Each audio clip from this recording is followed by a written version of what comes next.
Welcome to On-Demand Instructions video on Literature Standard 2. We will discuss how to determine a theme and its formation.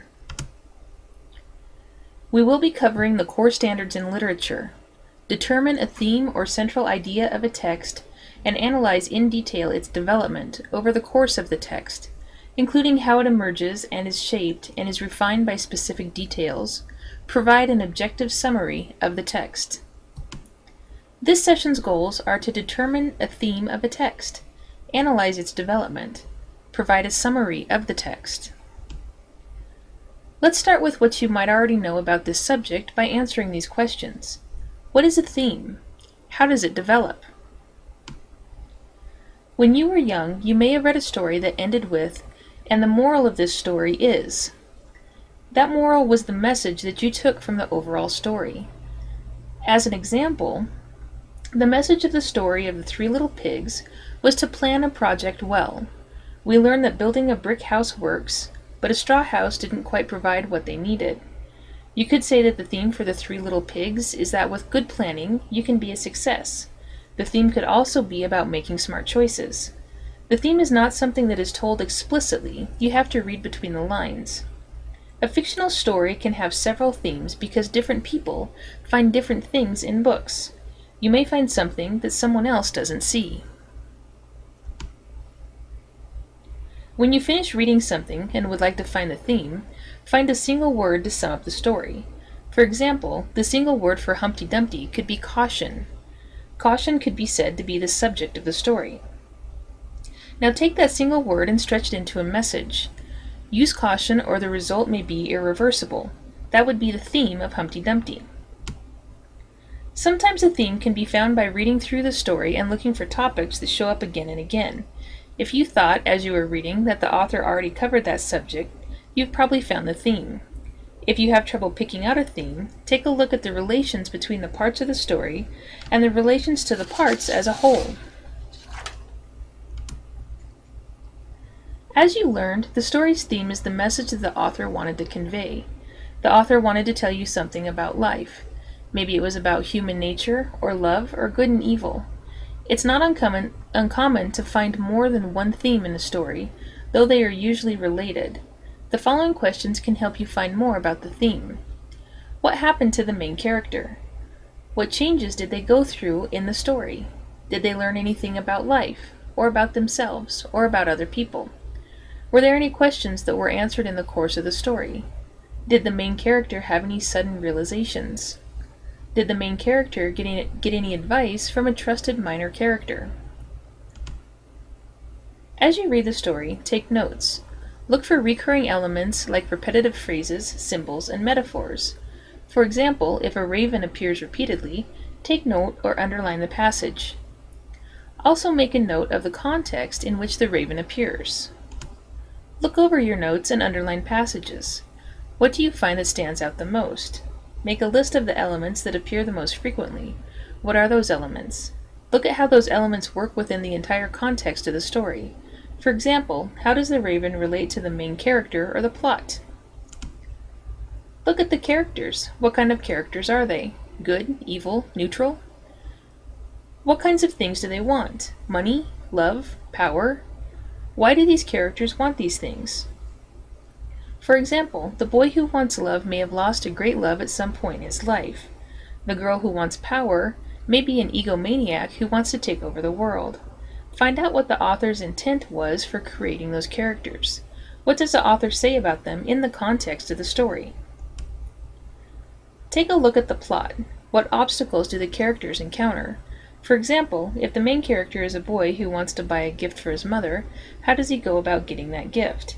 His flaws may cause some of the obstacles, like if he stole the gift and ended up in jail. Are there obstacles that are beyond his control? In what ways does this character confront these obstacles? Does he go to jail willingly? Or does he escape through the window?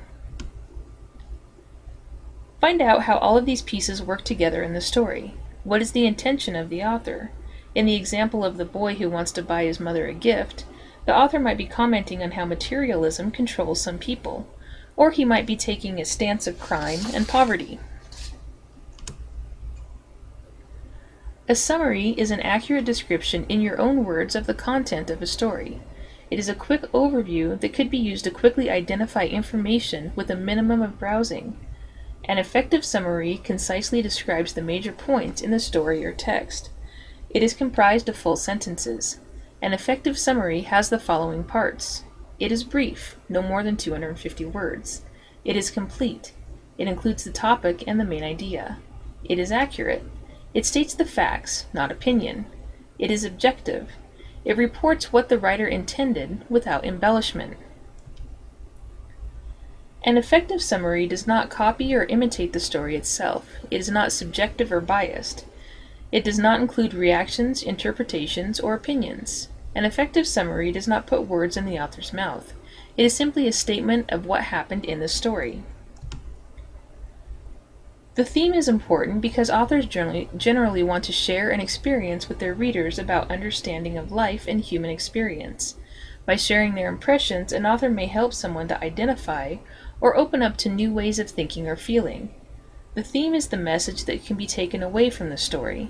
It is what is reflected upon in real life. Depending on the reader, it could be insignificant, superficial, elusive, life-changing, or poignant. An example of a theme analysis can be done with Lewis Carroll's Alice's Adventures in Wonderland. A major theme in this book is growing up. All through the book, Alice changes size 12 times. In real life, people change size as they grow older. She grows both smaller and larger, but with each change, the process of her maturation is symbolized.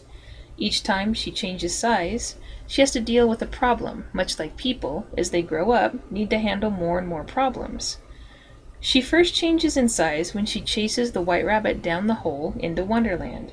She finds a key which unlocks a door. She's unable to go through the door because she's the wrong size. This could be compared to a child in real life who is growing up. A child struggling with growing older might one day feel like they should be bigger so that they can go wherever they wish to or do whatever they want to. The next day, they may feel like they would like to be smaller so they don't have to do chores. Alice's desire to be a different size may indicate that growing up is one of the themes of the book. This is not a complete analysis. You can read the full text by following this link and find the main themes for yourself. Let's do an activity to further enhance your skills. Read the following short stories and using the skills you learned in this lesson, find the theme. Pause the video if necessary.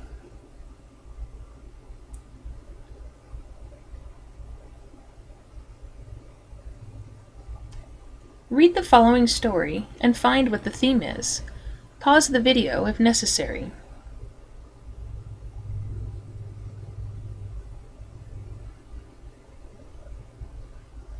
What is the theme? The theme is the moral message of the entire story. How can you find the theme? A theme can be found by reading a story and looking for recurring topics, and also looking at characters and plot and how they all fit together. What is a summary? A summary is a description in your own words of the content of the story. It is a quick overview that could be used to quickly identify information about the story. As a student, you're expected to be able to determine a theme or central idea of a text. You should also be able to analyze its development in detail and provide a summary of the text.